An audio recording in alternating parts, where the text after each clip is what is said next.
Друзья, всем привет! Вы на канале Мото Санчо.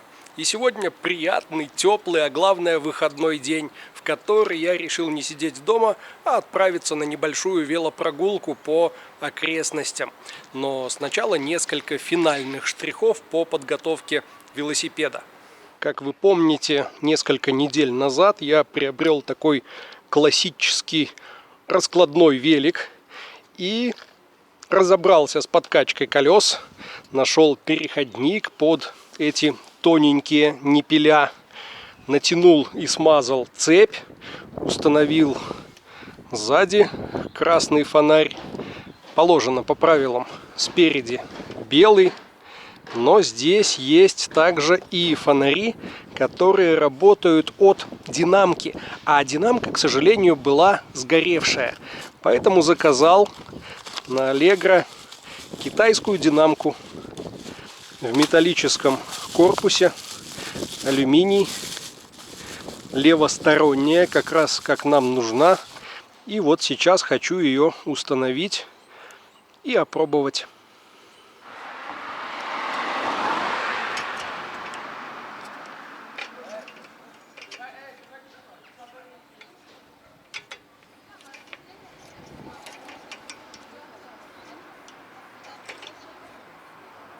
Проконтролируем. Механическая часть исправно вращается. И электрическая часть, которая у нас состоит из двух плюсовых проводов, тоже подключена.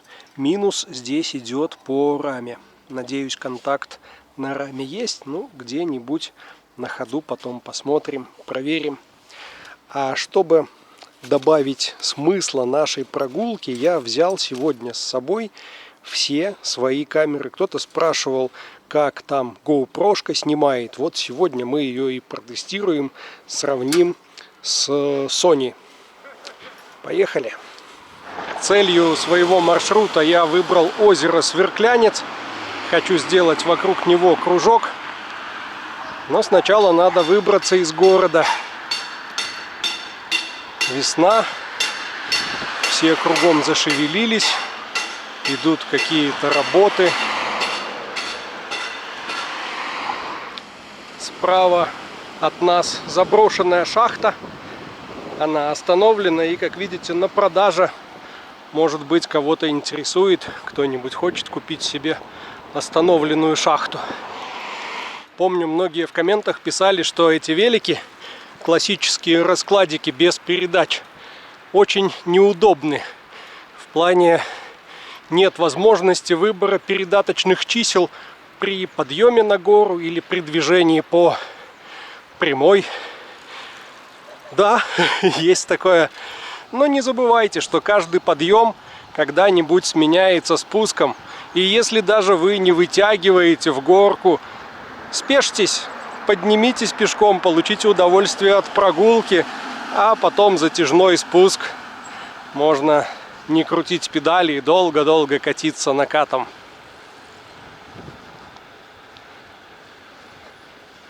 Гляньте, какая фишка. Это велопереезд. По нему можно проезжать, не спешиваясь.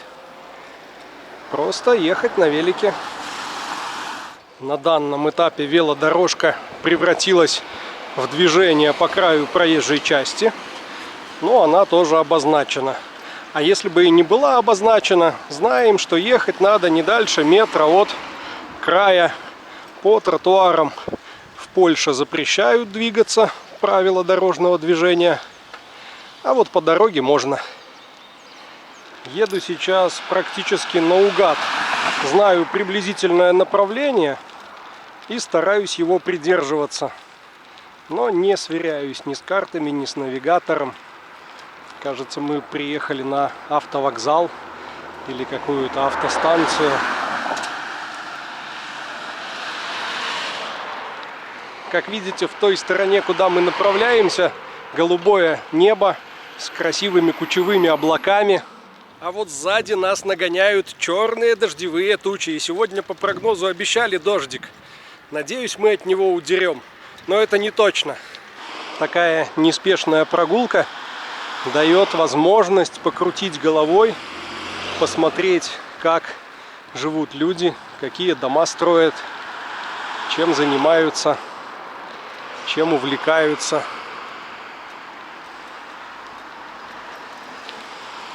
Я свернул туда, куда показывала обозначенная велодорожка, но кажется, это тупик. Посмотрим, может быть, там есть какой-нибудь проезд или проход. Ну, в общем, вы меня знаете. Обязательно какие-нибудь кушеря мы найдем. Да, действительно, велодорожка есть, но идет она не в ту сторону, куда нам надо. А здесь лес. Дремучий еловый лес. Прямо на краю города. Вот они, дома. Здорово, наверное, так жить. Возвращаемся.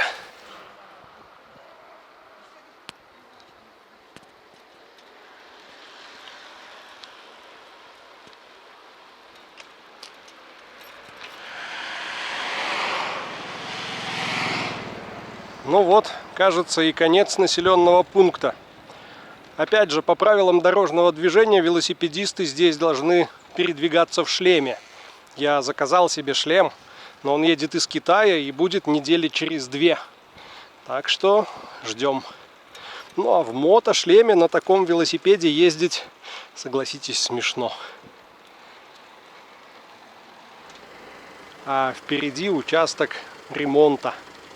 Реверсивное движение, но вроде никаких знаков, ограничивающих движение велосипедистов, нет. Поэтому подождем и поедем. И начинает накрапывать дождь. По щебенке этот велик едет так себе. Потряхивает его, колеса маленькие и узкие. Но едет. Это ведь прогулочный велосипед, а не экспедиционный. Здесь на пути есть такая интересная локация. Фортификационные укрепления. Боевой схрон Весёво. Построен он в 1937 году для защиты расположенной неподалеку дамбы у озера Сверклянец. Главная задача этого схрона была не дать боевой технике врага дойти до Сверклянца и затопить прилегающие территории. И кажется, мы сейчас будем этот схрон использовать по назначению. Внутрь не попадем, но от дождя укрыться здесь есть где. Такой козырек, навес, бойницы. Кстати, в сезон, летом, по определенным дням можно попасть и внутрь. Там на стенде даже были часы работы и дни, когда здесь проводятся экскурсии. Ну а пока вот весенний дождь. Глядите, какой дымкой все укрыло. Пахнет дождем, пахнет весной. Зима уже прошла, чувствуется. А ведь я, оказывается, еще вовремя до этого схрона доехал. Дождь усилился, поливает как из ведра. А повернул бы в другую сторону, ехал бы сейчас весь мокрый.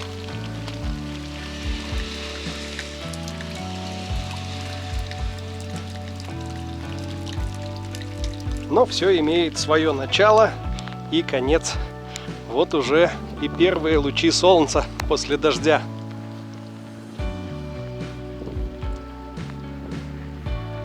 Немного весеннего позитива.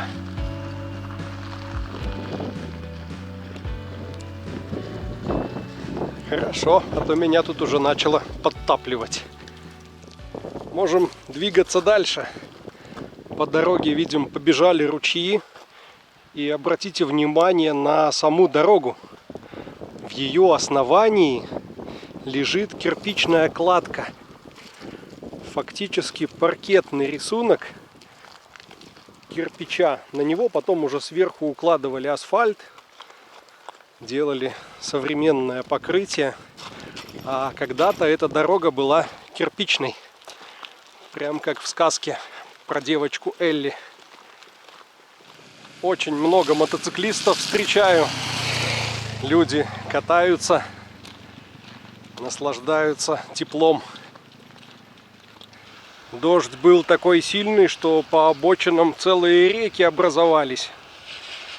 А мы с Тучей поменялись. Теперь не она нас догоняет, а мы ее.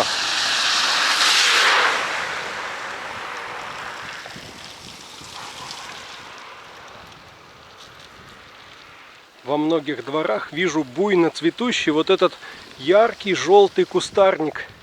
Он настолько позитивный, что даже в пасмурную погоду добавляет солнечности, что ли. Наконец мы оставляем дома позади и углубляемся в лес. Большое озеро Сверклянец сейчас где-то от нас слева, и при первой возможности я к нему буду пробираться. А вот как раз и подходящий поворот. После дождя здесь немного мокро, грязно, но вполне проходимо. Молодой сосонничек. В таком должны расти маслята. Но это во второй половине лета. Надо будет сюда наведаться.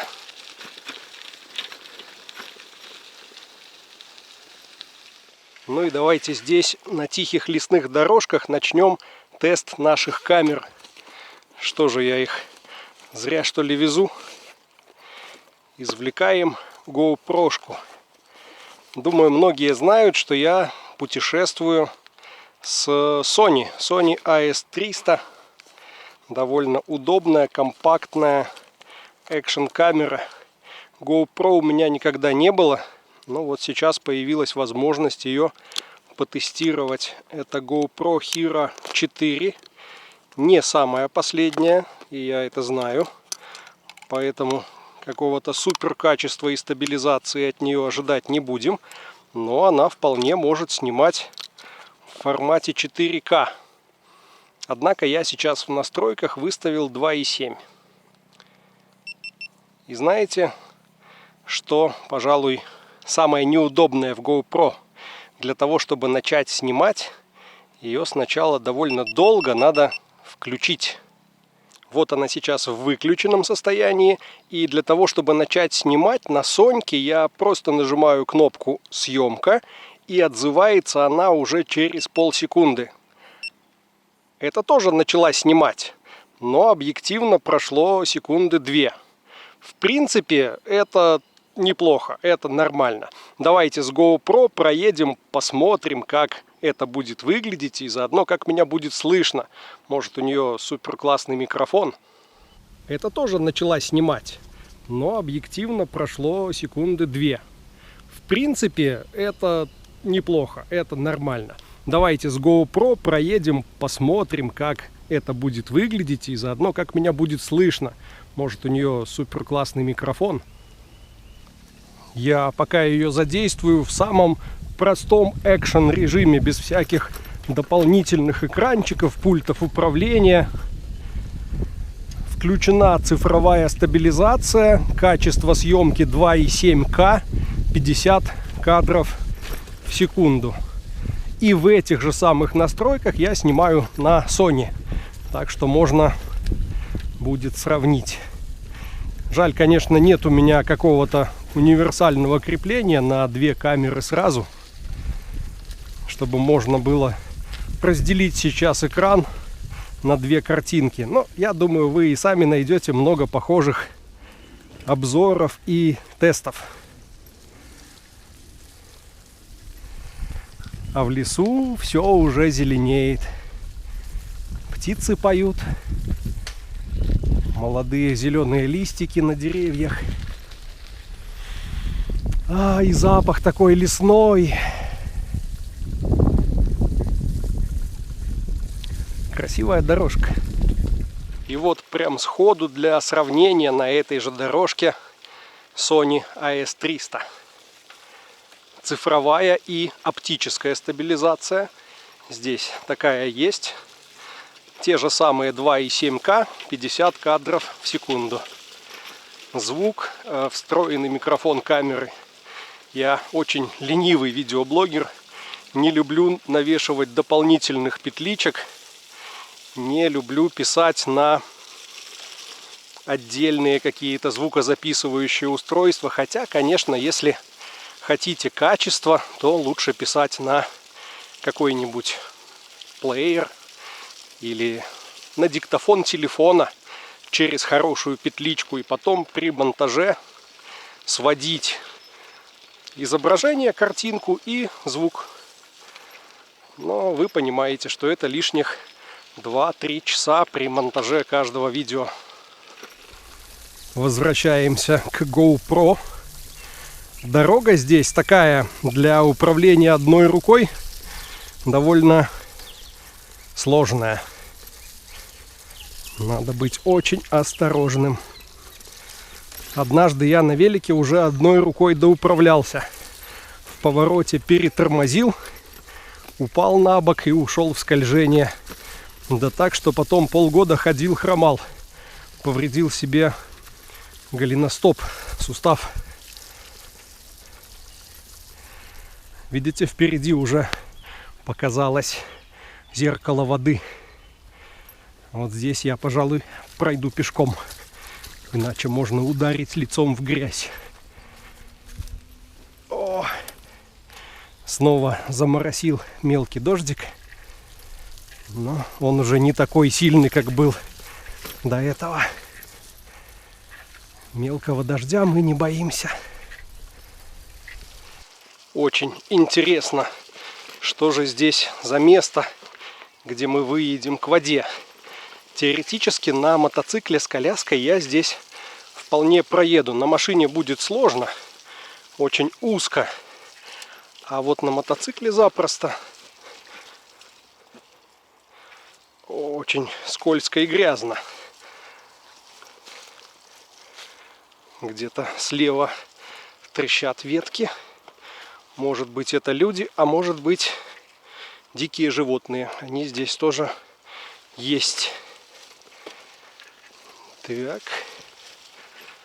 Поехали. И выбираемся на небольшую рыбацкую полянку. Стоит мешок для мусора.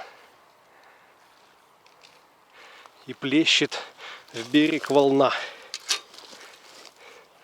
Точно там кто-то ветки ломает? Может, на костер?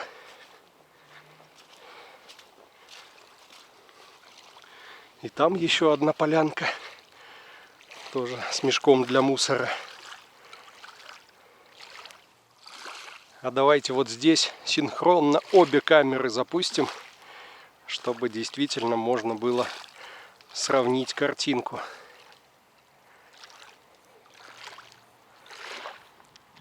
Слева вдалеке видна дамба, по ней едут машины. И да, вон дымок над берегом. И дядька с удочкой рыбачит.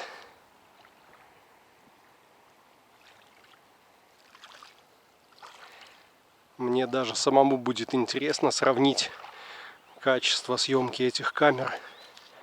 Я практически на 100% уверен, что одна другую не заменит, но вполне возможно гармонично дополнит. Ну а сейчас вернусь немного обратно. Там был перекресток и дорожка, ведущая вдоль озера. Вот она, эта дорожка.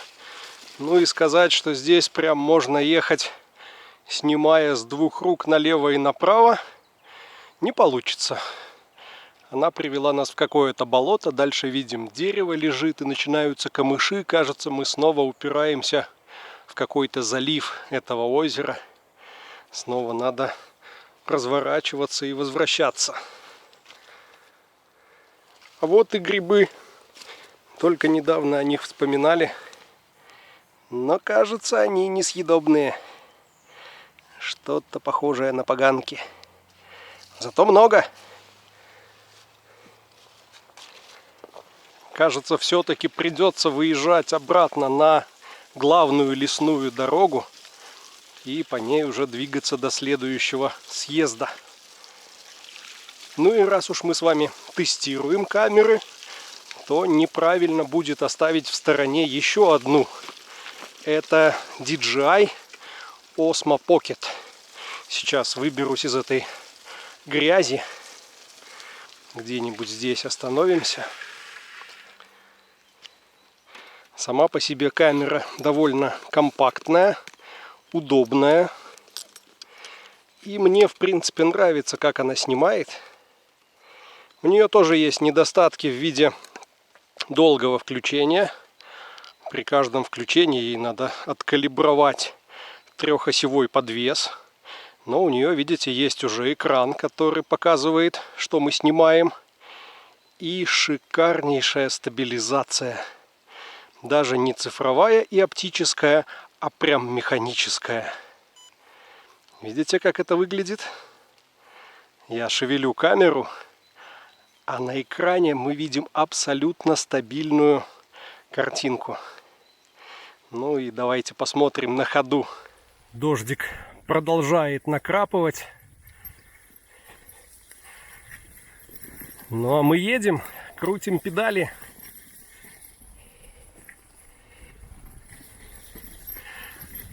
У этой камеры стабилизация, не знаю, на уровне квадрокоптера. Такое ощущение, как будто бы ты не в руках ее держишь, а она сама по себе летит над землей.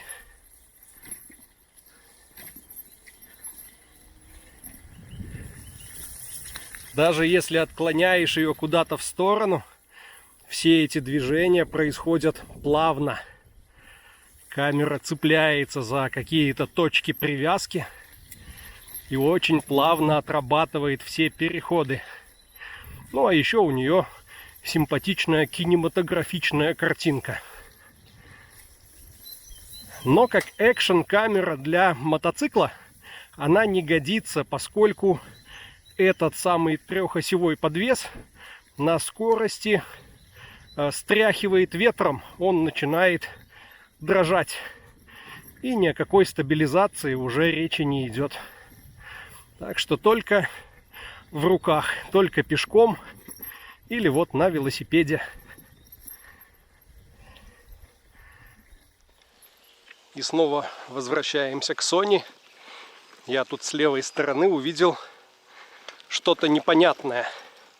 То ли это было большое кострище, то ли яма какая-то. Не знаю. И дальше уходит дорога, параллельная той главной лесной. Она явно заброшенная, по ней никто не ездит. А значит, это как раз то, что нам надо. Навалены. Ой, ветки, корчи какие-то, за пень зацепился педалью. Интересно, это дрова собирали?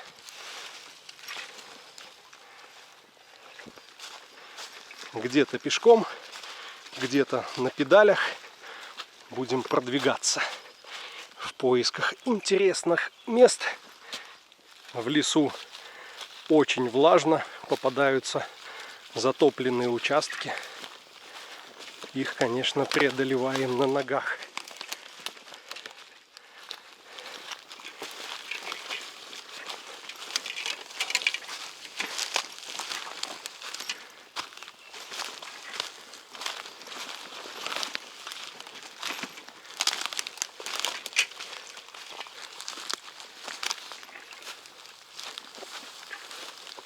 Так, а где дорога? Стоит от нее сделать 2 шага в сторону, и она теряется.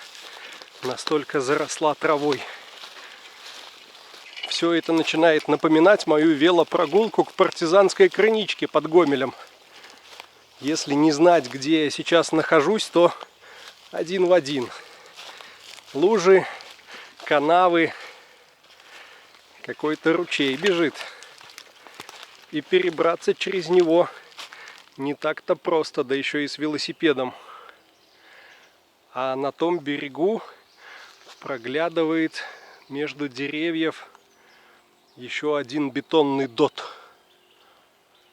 Так, а где здесь переправа? Вон те бревна. Это будет номер.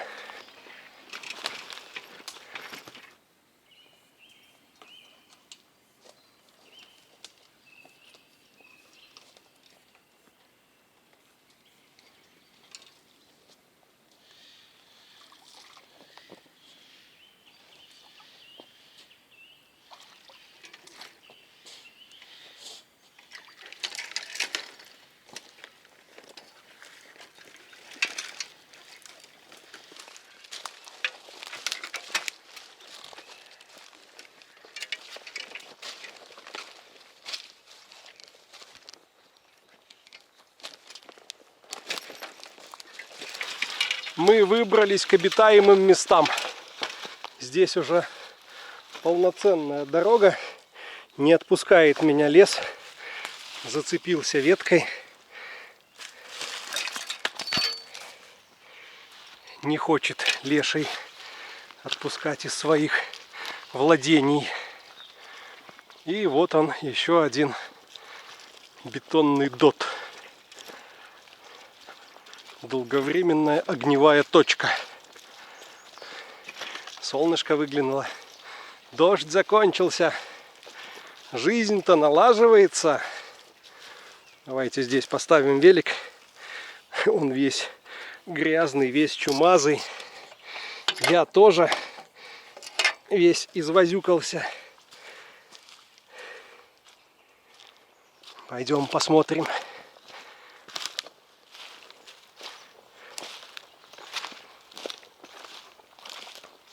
О, в него, к сожалению, уже нет входа. Есть вплыв. И ясно, что внутри все затоплено водой. Вот они были, две бойницы.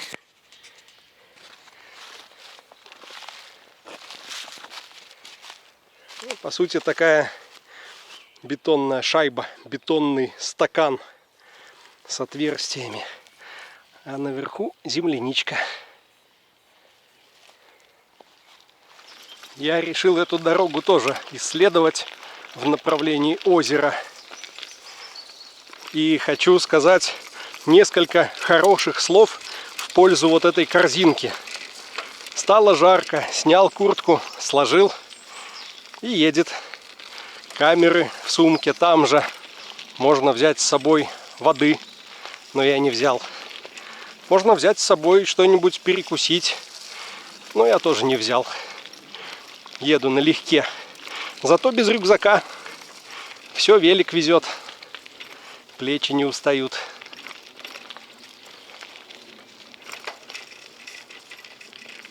Вывела эта дорога нас еще к одному подтопленному участку. И здесь, обратите внимание, завал. И кажется, этот завал сделал не человек. Судя по следам зубов, это бобры. Пытались плотину себе здесь построить, что ли? Не исключено. И вон еще одно дерево, поваленное бобрами. Ну, прям точно видно, что следы не от топора, не от пилы, а от зубов. Вот это зубы. Мощь. Кажется, здесь есть тропинка, по которой можем продолжить движение. Да уж, бобры здесь разошлись не на шутку. Вы только гляньте, какой там завал. Десятки деревьев повалены. Ну а мы снова выбираемся к озеру. Еще одна обустроенная полянка. Ну как обустроенная? Людьми. Кто-то здесь ставит навес. И сделали небольшой то ли столик, то ли стульчик. Что-то такое, на чем можно присесть. Камыш. Ну и не знаю, это вход для того, чтобы покупаться. Но вроде как на Сверклянце купаться нельзя. Это озеро используется как источник пресной воды. Возможно, это такой заброд для рыбаков в высоких сапогах. А там, гляньте, выводок уток плавает.